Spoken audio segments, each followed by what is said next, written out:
Ndiaye du cabinet Performance Group qui nous a présenté la vision Sénégal 2050. Vision donc pour les 25 prochaines années, mais déclinée en plans quinquennaux. Et nous allons pour la période 2025-2029 suivre ce qui va se passer dans la présentation de M. Souleymane Diallo. Il est le directeur général de la planification et des politiques économiques au ministère de l'économie, du plan et de la coopération. Merci de l'accueillir pour 20 minutes de présentation.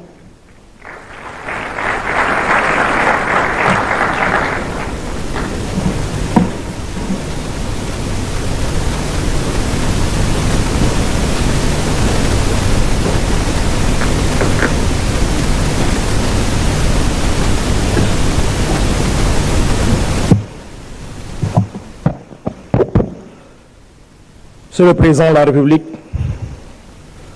Monsieur le Premier ministre, distingués invités en vos titres, grades et qualités, il me choisit l'honneur aujourd'hui de procéder à la dernière présentation du nouveau référentiel de politique économique et sociale, présentation qui va porter sur le plan d'action quinquennal 2025-2029, correspondant au premier mandat du président Bassirou Diomaye Diakhar Faye.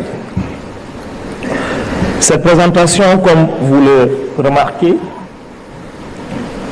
s'articule aux deux autres précédentes présentations, dans la mesure où nous avons déjà présenté le diagnostic, l'état des lieux, là où nous en sommes aujourd'hui, quel est le modèle de développement que nous avons utilisé depuis les indépendances. Ensuite, nous avons présenté la vision. Et là, l'objectif, c'est de présenter le plan d'action quinquennal qui s'articule à la vision d'un Sénégal souverain, juste, prospère, ancré dans des valeurs fortes. Mais comme l'a dit mon prédécesseur, M. Victor Ndiaye, cette vision, en réalité, est articulée dans un plan décennal qu'on appelle Master Plan 2025-2034, pendant lequel, pendant les 10 premières années, il y aura une stratégie qui consiste à redresser l'économie par rapport au diagnostic qui a été fait. Il y a nécessité de redresser l'économie, il y a nécessité d'impulser les nouveaux fondements du nouveau modèle qui sera mis en place et d'accélérer la cadence vers la fin. Pour l'objectif quinquennal, pour les 5 prochaines années, l'objectif est le suivant. Le gouvernement ambitionne de promouvoir un développement endogène porté par des territoires responsabilisés, viables et compétitifs et jetant les bases de la souveraineté. Dès les 5 premières années, les bases de la souveraineté seront jetées.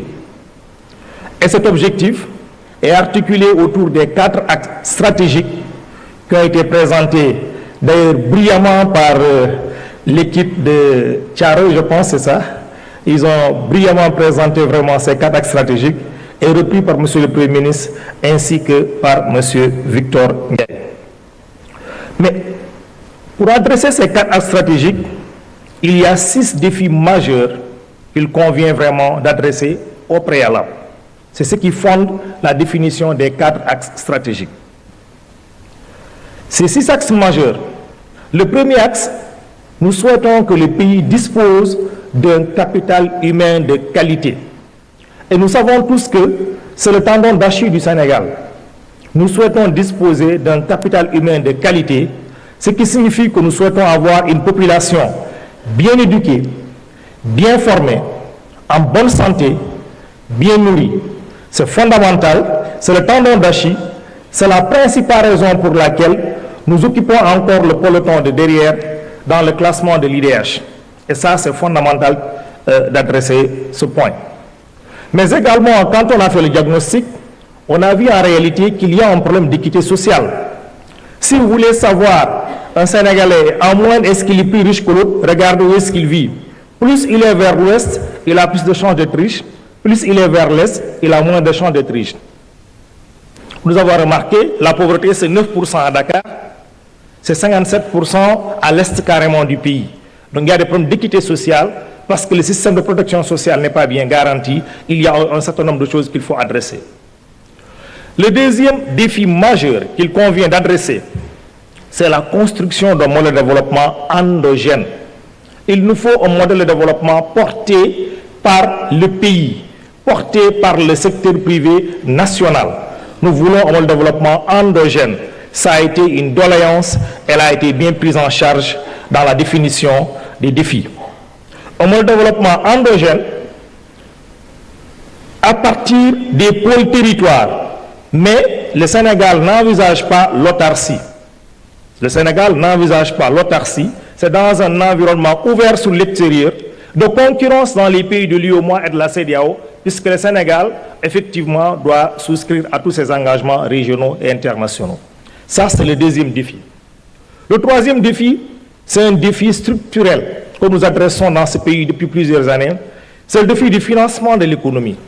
Nous souhaitons un financement adéquat de l'économie. Dans les pays développés, le financement de l'économie n'est pas une contrainte fondamentale. La d'un projet rentable. Ici, le financement de l'économie, c'est une épine. C'est une épine pour l'entrepreneuriat. Nous souhaitons disposer d'un financement de l'économie adéquat tout en maintenant les équilibres macroéconomiques. C'est dans un cadre macro-budgétaire défini, assaini. Ça, c'est le troisième défi fondamental que nous comptons adresser. L'autre défi, c'est un défi national et régional, et même peut-être international par les temps qui courent, c'est le défi de la stabilité nationale. C'est fondamental. Nous ne pouvons rien faire dans un pays s'il n'y a pas de stabilité nationale. Et nous savons bien qu'au niveau régional comme international aujourd'hui, les menaces sont fondamentales. Il faut les adresser. C'est un des défis que le Sénégal ambitionne d'adresser pour déjà les 5 prochaines années. L'autre défi, c'est la bonne gouvernance. On en a parlé. Il n'y a pas de possibilité d'envisager un programme de développement sans qu'il y ait vraiment la bonne gouvernance. C'est fondamental. C'est ce qui explique le triptyque Djoub Djoubol Djoubanti. C'est le défi de la bonne gouvernance qui permet de renforcer la confiance des citoyens vis-à-vis des institutions, vis-à-vis des élus, vis-à-vis de toute l'administration publique. Confiance qui a été érodée, et vous l'avez remarqué dans le diagnostic, nous avons perdu 11 points de confiance rien que pour les 4 dernières années. Et ça, c'est difficile de pouvoir engager un développement endogène et inclusif quand il y a perte de confiance des citoyens vis-à-vis des institutions. L'autre défi également que nous adressons, c'est le défi de l'innovation. Il faut promouvoir l'innovation scientifique et technologique. La souveraineté, c'est fondamental. Mais si on ne promeut pas l'innovation scientifique et technologique, nous ne pourrons pas être totalement souverains à terme. C'est fondamental. Tous les pays en développement doivent faire l'effort de renforcer l'innovation scientifique et technologique. Les dépenses en recherche et développement doivent être fondamentalement améliorées dans les pays. Et le Sénégal se fixe comme pari de relever ces défis. Ce sont les 6 défis que nous souhaitons engager pour les 5 prochaines années. Donc tout à l'heure, j'ai parlé des 4 axes stratégiques. Nous avons 4 axes stratégiques qui sont déclinés en 26 objectifs stratégiques. Le premier axe stratégique, c'est l'axe 1, économie compétitive. Je pense que dans la définition, dans la présentation de mon prédécesseur Victor, il a terminé par l'axe parce qu'il considère que c'est la finalité. À la fin, nous voulons disposer d'une économie compétitive. Ça, effectivement, nous voulons disposer d'une économie compétitive. En faisant quoi? En développant des moteurs de croissance dans les pôles territoires. C'est fondamental. Il faut développer les moteurs de croissance dans les pôles territoires. Les moteurs de croissance se développent au niveau des pôles territoires et c'est fondamental. Donc nous devons mettre en place des pôles territoires compétitifs. Il faut également, on ne peut pas faire tout ce travail si nous ne disposons pas d'un cadre macroéconomique assaini. C'est ça en réalité qui garantit la souveraineté économique d'un pays. Un pays qui, pour pouvoir financer son développement, pour pouvoir boucler son budget, doit faire un recours accru au financement extérieur ou doit faire des renoncements très importants sur des projets d'investissement qui pourtant étaient pertinents, mais qui ne disposent pas de ressources suffisantes, ne peut pas se prévaloir d'être un pays qui va être souverain à court et moyen terme. Donc le cadre macroéconomique assaini est fondamental dans ce pays.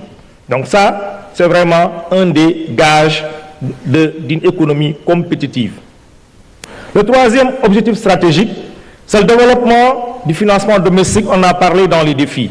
On va développer le financement domestique et tous les financements innovants au niveau national et au niveau régional.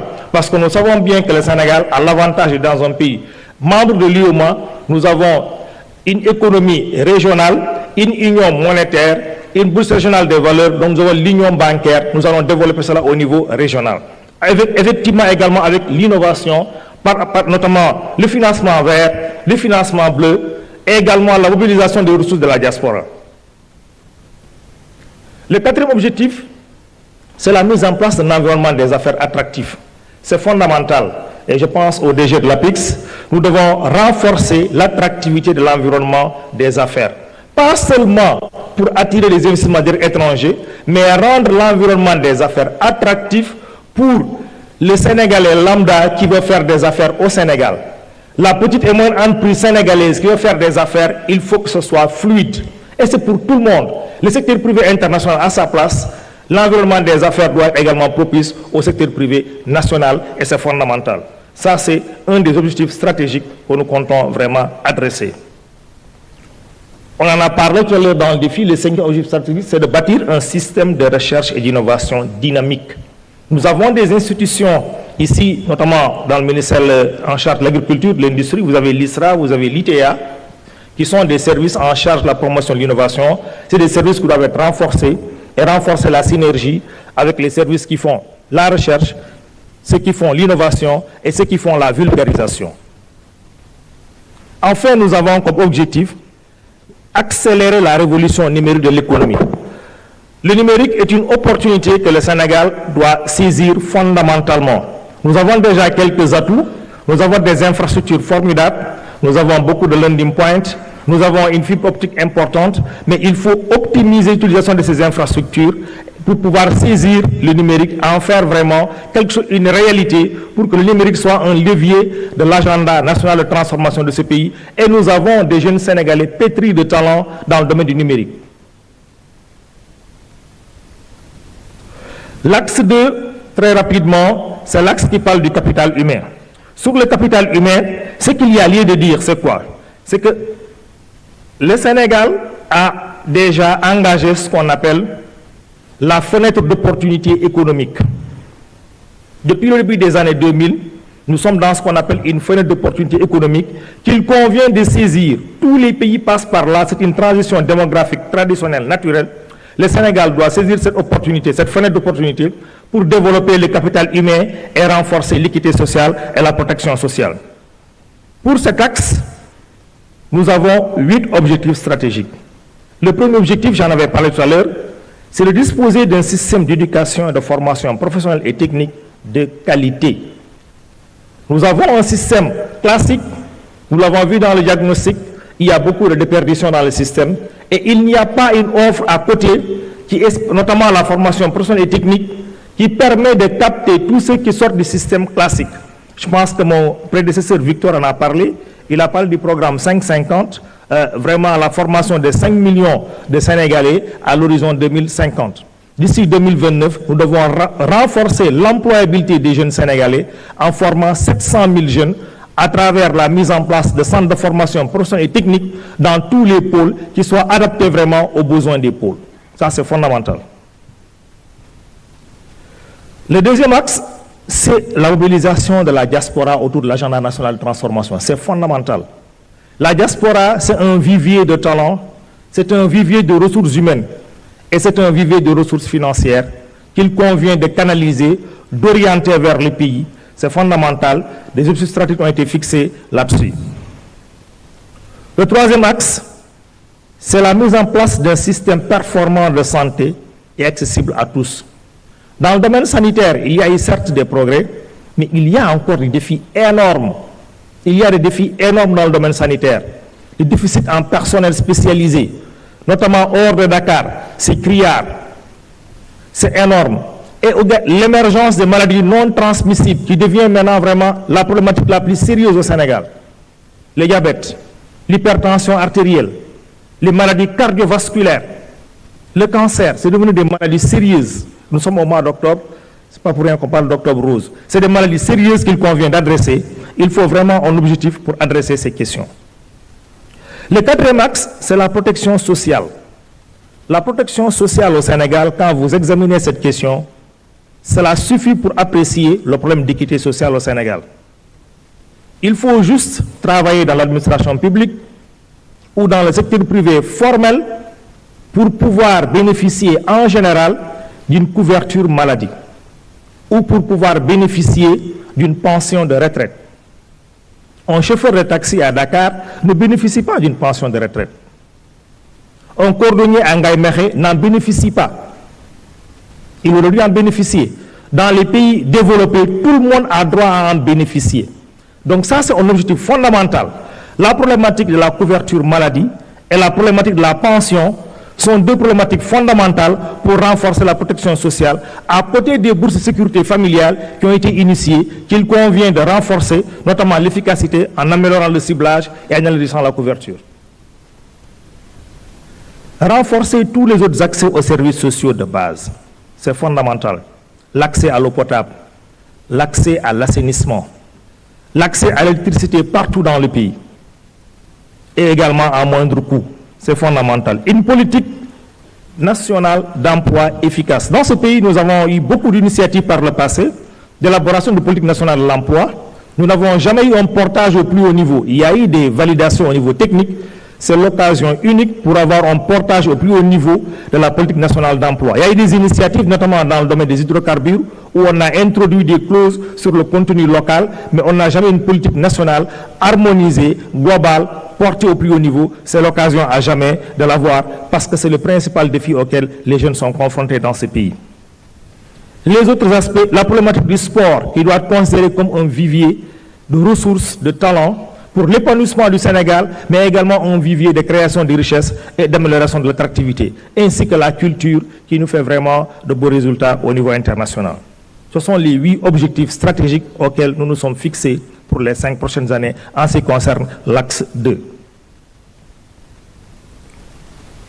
L'axe 3, c'est l'aménagement et le développement durable.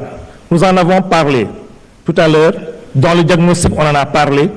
On a montré déjà au Sénégal que progressivement, la majorité des Sénégalais maintenant vivent dans les villes, en milieu urbain. Au début, les Sénégalais vivaient beaucoup plus en milieu rural. Aujourd'hui, on a une urbanisation qu'on a dit en galopante, qui fait que 54% de la population vit en milieu urbain. Donc fondamentalement, la politique qui n'a pas été bien prise en charge, l'aménagement du territoire, l'urbanisation des villes est fondamentale. C'est pourquoi on en fait le premier objectif stratégique de l'axe 3. Il faut une urbanisation des villes pour pouvoir vraiment accueillir, et c'est une tendance mondiale internationale. C'est une tendance internationale dans tous les pays du monde. Finalement, les gens habitent en ville. Il faut préparer cela pour ne pas créer des bidonvilles vraiment anarchiques dans le monde. Et d'ailleurs, les villes, c'est le centre de création de richesses dans le monde. Dans le monde, partout, c'est dans les villes que les richesses sont créées. Donc c'est fondamental de pouvoir développer les villes, de pouvoir les urbaniser. C'est le premier objectif. Le deuxième objectif, c'est en réalité de pouvoir promouvoir une gestion durable des écosystèmes naturels. Nous savons qu'au Sénégal, les écosystèmes naturels sont fragiles. Nous l'avons remarqué, nous avons beaucoup d'écosystèmes qui sont fragiles. Le Sénégal est conscient de cela. Et vraiment, on va adresser toutes ces problématiques pour vraiment préserver les écosystèmes, promouvoir une gestion durable des écosystèmes naturels.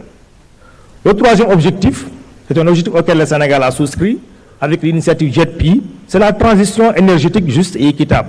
Le Sénégal souhaite vraiment qu'il y ait l'énergie, l'accès universel à l'électricité, mais un accès universel d'une énergie propre, puisque le Sénégal a souscrit à des engagements internationaux dans le cadre de l'accord des changements climatiques. Et nous devons souscrire à cela, nous devons poursuivre. Nous avons déjà un mix énergétique de tout de 30%. Nous devons travailler à arriver à 50% d'énergie propre à l'horizon 2029. Nous avons également, il faut la promotion des modes de production et de consommation durables qui soient responsables comme quatrième objectif stratégique. Et nous avons également la mise en place d'infrastructures de connectivité. C'est fondamental que les infrastructures de connectivité soient pensées de façon intelligente, qu'elles puissent vraiment relier les zones de production aux zones de consommation. C'est fondamental que les infrastructures soient vraiment bien pensées, que ce soit les connectivités, infrastructures de connectivité, des infrastructures de transport, les infrastructures énergétiques, les infrastructures numériques également, tout soit fait. Et enfin, le soutien à l'économie sociale et solidaire, c'est fondamental pour renforcer la résilience vraiment des communautés. L'axe 4. L'axe 4, c'est le dernier axe. Il comporte 6 objectifs stratégiques. Il porte sur la bonne gouvernance et l'engagement africain. C'est fondamental, on ne peut rien faire dans ce pays si on ne renforce pas la bonne gouvernance. On ne peut rien faire dans le monde si on ne renforce pas la bonne gouvernance. C'est un credo partout. Il faut consolider l'état de droit et la protection des citoyens. C'est fondamental. C'est le premier objectif stratégique de l'axe 4. Le deuxième objectif, c'est de réformer les institutions nationales. Et comme vous le savez bien, ça a démarré avec les assises nationales. Il faut réformer les institutions pour vraiment les moderniser davantage. L'objectif 3, c'est de réformer l'administration publique centrale. Il faut continuer à réformer l'administration publique centrale pour qu'elle soit à l'écoute des usagers. C'est fondamental. Et l'administration décentralisée, qui est encore un peu plus faible, qu'il faut consolider davantage. L'objectif 4, c'est le renforcement du civisme et de la citoyenneté, ainsi que de la démocratie participative. Il va falloir que ce développement ne se fera pas uniquement par les autorités ou par les institutions, c'est vraiment toute la population ensemble. Les gens d'un élan solidaire doivent développer le pays et c'est par vraiment un élan de solidarité, de civisme et de citoyenneté qu'on pourra adresser cette question. Renforcer la sécurité nationale, on en a parlé dans les défis. Et enfin, impulser toutes les réformes nécessaires. Le Sénégal doit s'ériger en champion, en leader dans le domaine de l'intégration régionale pour impulser toutes les réformes nécessaires pour consolider l'espace régional que nous avons en commun qui nous est si cher. Ce sont les 4 objectifs stratégiques de l'axe 4. Si nous faisons tout ça, sur les 5 prochaines années, qu'est-ce que nous attendons?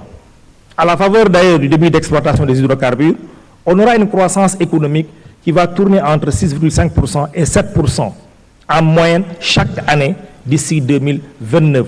C'est ce qui est attendu. Et ça, on ne l'aura pas uniquement en augmentant systématiquement les investissements, mais en renforçant l'innovation. Parce qu'on a remarqué qu'on a eu beaucoup de croissance économique par le passé, mais le tendon d'Achille était qu'on augmentait systématiquement l'investissement et ça a créé un niveau d'endettement qui à terme n'est pas soutenable. Nous avons eu la chance d'avoir, je pense qu'au niveau du diagnostic, Cheikh Modou Thiam en a parlé, tous les 20 ans, on est bloqué à une crise cyclique d'endettement. De 60 à 79, on s'est rendu compte qu'il faut un programme d'ajustement structurel parce qu'on avait atteint les marges de manœuvre budgétaires. En 2000, il a fallu l'initiative des pays pauvres très endettés, PPTE, pour pouvoir alléger fondamentalement la dette et ouvrir les marges de manœuvre encore pour le Sénégal. Depuis 2020, 20 ans encore plus tard, on remarque que le Sénégal est passé d'un pays à risque très faible de surendettement à un pays à risque modéré. Ce qui signifie effectivement qu'il faut revoir vraiment tous les indicateurs, changer le modèle vraiment de développement. À côté de ça, nous avons l'inflation qui doit être maîtrisée. Elle sera maîtrisée autour de 2% d'ici, autour de 2% pour les 5 prochaines années. Comment? D'abord en mettant en place des mesures structurelles qui sont les suivantes. Il faut renforcer l'approvisionnement correct du marché. C'est fondamental et insister sur un phénomène intéressant, c'est la régulation du marché pour certains produits particuliers, notamment les produits alimentaires, les produits énergétiques, les produits pharmaceutiques. Même dans les matériaux de construction, il faut renforcer la régulation pour éviter vraiment qu'il y ait des formations de prix spéculatifs. C'est fondamental. Et également, nous comptons améliorer la balance courante et le solde extérieur courant. Vraiment, à la faveur de tout ce qui a été fait, le déficit public sera réduit considérablement, je reviendrai là-dessus. La balance commerciale va augmenter fondamentalement à la faveur des exportations qui vont vraiment augmenter et une maîtrise des importations de biens et services. Au plan macro-budgétaire, comme on a dit, il faut réduire les déficits budgétaires, ce qu'on appelle la consolidation budgétaire. Il nous faut une consolidation budgétaire très rapidement. Les résultats de l'audit qui vont être confirmés vont définir vraiment l'agenda de consolidation très rapidement, que ce soit en 2025, 2026 ou en 2027. Les scénarios sont en train d'être étudiés. Mais ce qui est sûr, c'est que la consolidation à 3% du PIB est une règle d'or qui a été actée. Et pour cela, nous comptons avant tout sur l'amélioration systématique des recettes fiscales. Pas en augmentant les taux, mais en élargissant l'assiette. Il faut élargir l'assiette fiscale, il faut améliorer vraiment ce qu'on appelle les dépenses fiscales, les exonérations, il faut les rationaliser, lutter contre la fraude et l'évasion fiscale, c'est fondamental. Et même les recettes qu'on dit non fiscales, qui ne sont pas liées à l'activité, qui sont des recettes souvent domaniales, il y aura un effort qui sera fait pour mobiliser davantage les recettes non fiscales, notamment en renforçant la capacité du pays à pouvoir évaluer le potentiel de ses ressources. Rien que nos ressources halieutiques, nous devons évaluer le potentiel de nos ressources pour mieux comprendre quelle valeur on doit donner à une licence de pêche. Nous devons évaluer le potentiel de ressources minières pour mieux comprendre quel prix on doit donner à ces ressources en termes de licences, de permis d'exploitation, de contrats miniers. Et renforcer les capacités de l'administration à pouvoir négocier, c'est fondamental. Quand l'administration négocie avec vraiment des parties étrangères, vous voyez qu'il n'y a pas photo. C'est un défi fondamental pour améliorer les recettes non fiscales. Du côté des dépenses, on va renforcer le ciblage des subventions à l'énergie. Les subventions à l'énergie nous coûtent 4% du PIB. C'est beaucoup. Il faut trouver vraiment le moyen de renforcer le ciblage, vraiment pour pouvoir réduire les subventions à l'énergie, sans pour autant impacter, par exemple, le tarif de l'électricité. C'est ça le défi. On n'impacte pas le tarif de l'électricité, mais on améliore le ciblage pour pouvoir en tout cas faire en sorte que les dépenses soient atténuées. Les dépenses courantes, les autres dépenses courantes seront maîtrisées par la promotion du volontariat. C'est un truc fondamental qui va nous aider, par exemple, nous permettront de réduire vraiment les dépenses, comme on appelle ça, d'entretien. Mais également les centrales d'achat qui ont commencé à être expérimentées, notamment pour la commande publique, et c'est fondamental. Et enfin, on va améliorer l'efficacité de l'investissement, vraiment à travers une meilleure préparation des investissements publics surtout. Les investissements publics ne sont pas suffisamment bien préparés. On va renforcer tout le cycle, la maturation, la sélection des projets pour améliorer vraiment l'efficacité de l'investissement public. La stratégie d'endettement qui va être mise en place permettra, à côté déjà, permettra de maîtriser l'endettement pour les 5 prochaines années. Nous avons un niveau d'endettement qui a explosé, on le verra tout à l'heure vraiment avec les indicateurs d'impact.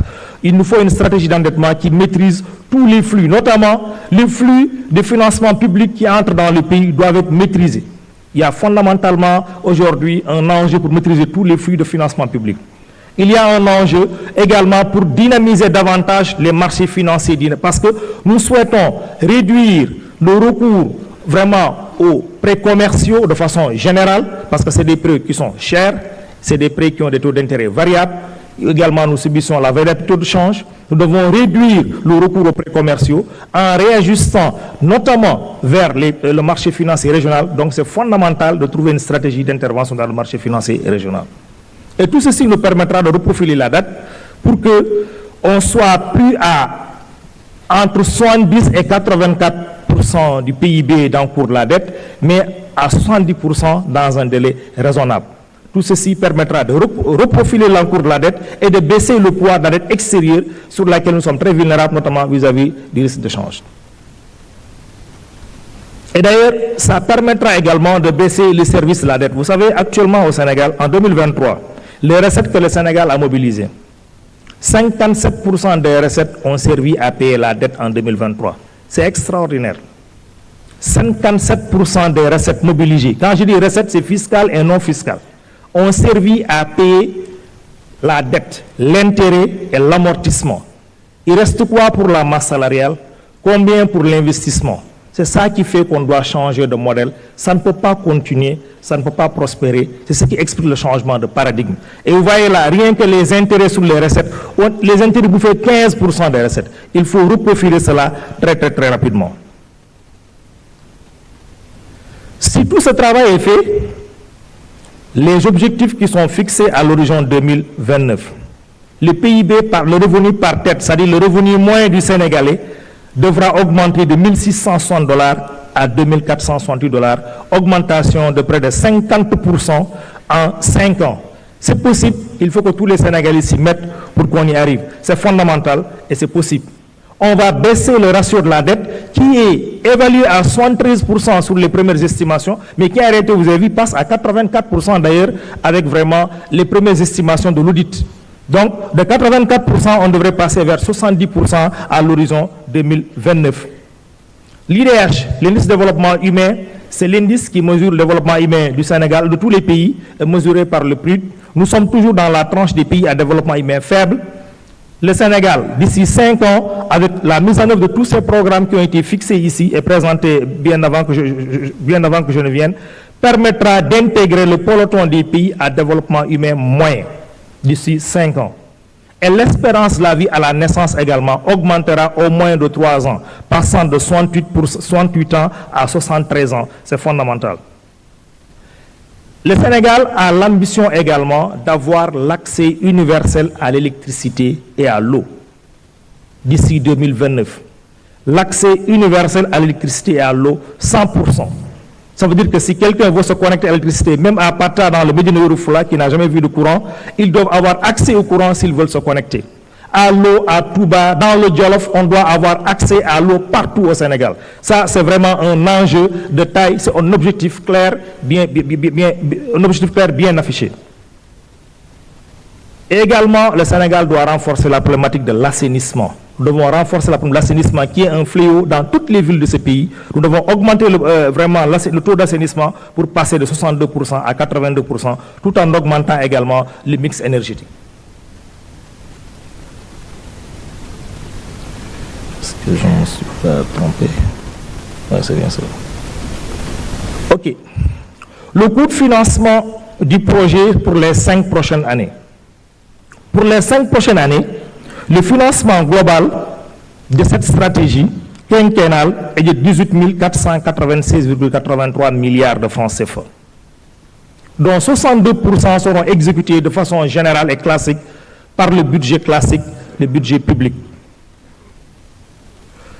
23% seront exécutés sous forme de partenariat public-privé entre l'État et le secteur privé national et international, dans une démarche qui sera très intelligente. Et 14% seront effectivement du privé pur.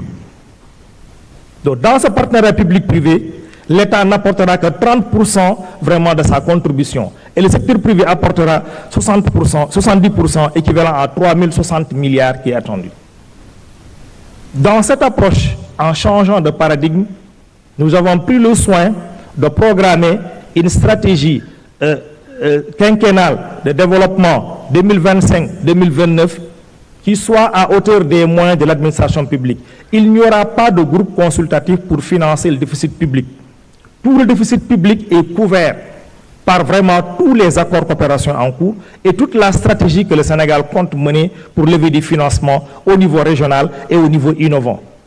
Le gap de financement, c'est le financement privé qu'il faut aller rechercher, et en priorité avec le secteur privé national. Ensuite, avec les pays africains, il y aura des tables rondes au niveau du Sénégal, des tables rondes au niveau africain et éventuellement au niveau international pour boucler le financement vraiment qui est demandé, le gap de financement privé. Ça, c'est une innovation vraiment, c'est une innovation de cette stratégie. Très rapidement, je vous dis, l'autre innovation, c'est la répartition des investissements publics par axe, suivant les 4 axes. De façon générale, la répartition quinquennale prenait toujours le pas sur l'axe 1, sur les problématiques économiques. Là, la répartition sur la stratégie d'investissement public insiste davantage sur l'axe 2, sur le capital humain et l'équité sociale, qui a un poids beaucoup plus important, de 35% quasiment, suivi plus tard l'économie compétitive, et ensuite la gouvernance également et l'aménagement du territoire ont des trucs très intéressants. Victor en a parlé tout à l'heure, la politique industrielle qui va être menée sur la base de toutes les filières qui vont identifier dans les pôles de développement, avec un choix assumé en fonction de nos moyens. L'État va soutenir vraiment le secteur privé pour pouvoir développer des filières dans l'agroalimentaire, des filières en réalité, on appelle ça, dans les ressources naturelles, des filières vraiment au niveau des industries manufacturières pour faire du Sénégal un pays qui soit un pays industrialisé progressivement d'ici 2050, et enfin des filières, enfin des services à valeur ajoutée. Alors, quelques projets stratégiques par secteur. Je vous ai dit tout à l'heure que l'urbanisme, l'habitat va occuper un poids important pour les 5 prochaines années. C'est 7% des investissements publics globalement, avec notamment un programme national de planification urbaine et de gestion des risques. C'est fondamental. Et un programme d'aménagement et de développement urbain durable du littoral qui est très fragile. Il y a un ensemble de programmes qui ont été concoctés. J'ai juste listé quelques programmes illustratifs. Dans le domaine des infrastructures, Ce domaine va occuper 11% des investissements publics, notamment avec la réhabilitation de la ligne ferroviaire Dakar-Tambacounda.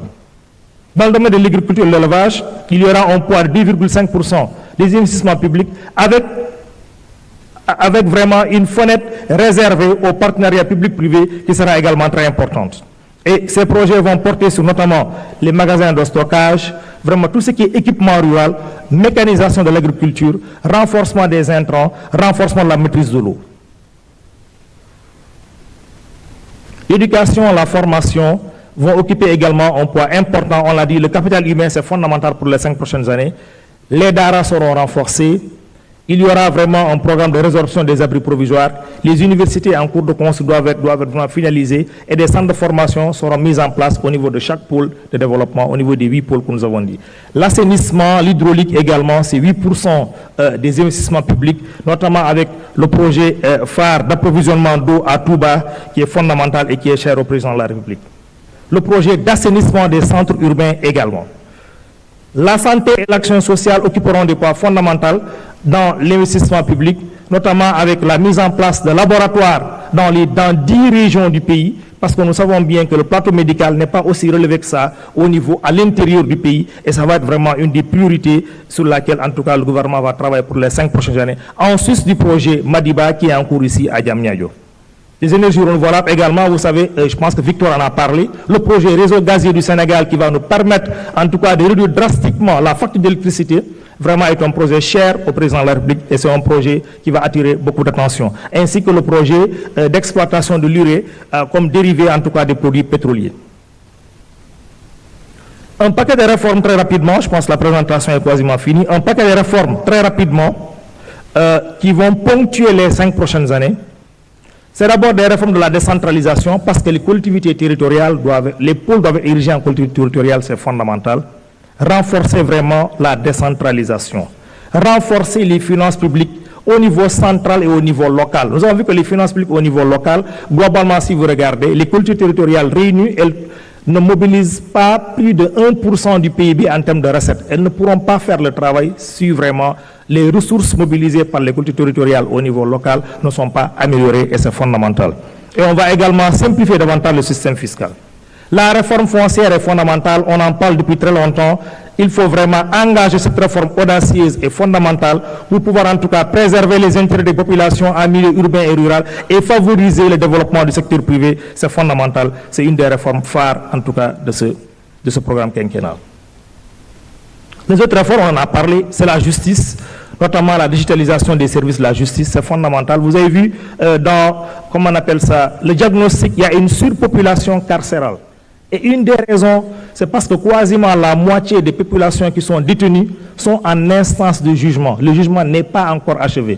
Donc il faut digitaliser, renforcer les moyens humains et financiers du corps de la justice pour pouvoir vraiment accélérer vraiment cette situation, le traitement des dossiers en justice et réduire vraiment la population carcérale qui n'honore pas le Sénégal.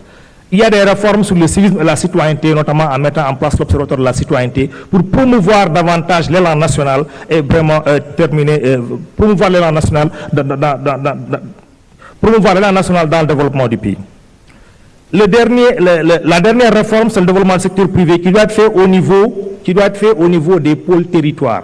Nous devons déconcentrer tous les services de soutien technique et financier vraiment au secteur privé au niveau des pôles territoires. Tous les services d'encadrement, de promotion, de mise à niveau doivent être déconcentrés, retrouvés au niveau des pôles territoires, en plus de tous les services de soutien financier, que ce soit la garantie, que ce soit les services qui accordent les nanocrédits pour ceux qui n'ont pas accès au système financier, que ce soit les services qui accordent des financements bonifiés, ils doivent se retrouver au niveau des pôles de développement. C'est fondamental. C'est au niveau des pôles que le développement se fera, c'est là où la création de richesses se fera, et c'est dans les pôles qu'on aura l'émergence de champions nationaux.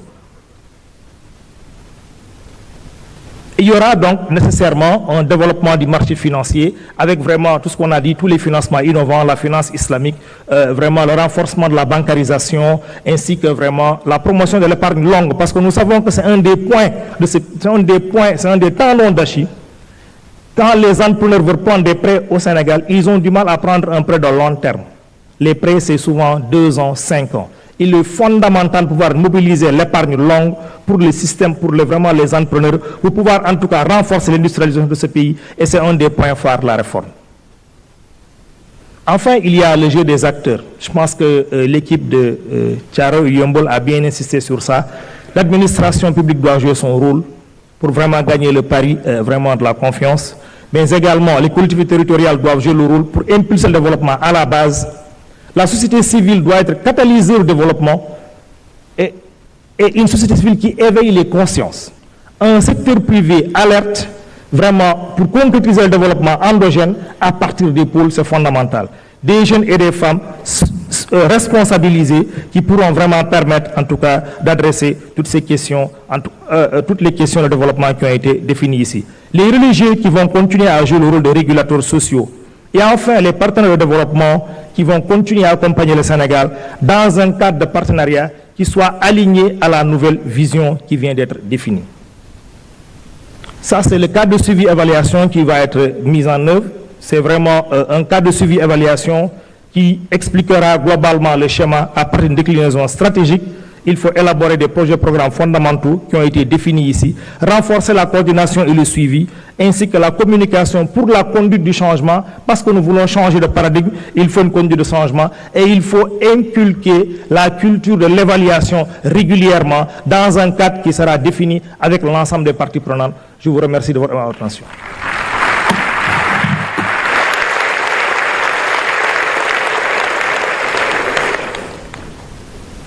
Merci beaucoup, Monsieur Souleymane Diallo, directeur général de la planification et des politiques économiques. Mesdames, Messieurs, je vous demanderai de bien vouloir remercier chaleureusement tous nos 3 présentateurs pour les belles présentations. Voilà donc, nous avons suivi, Mesdames, Messieurs, un tableau complet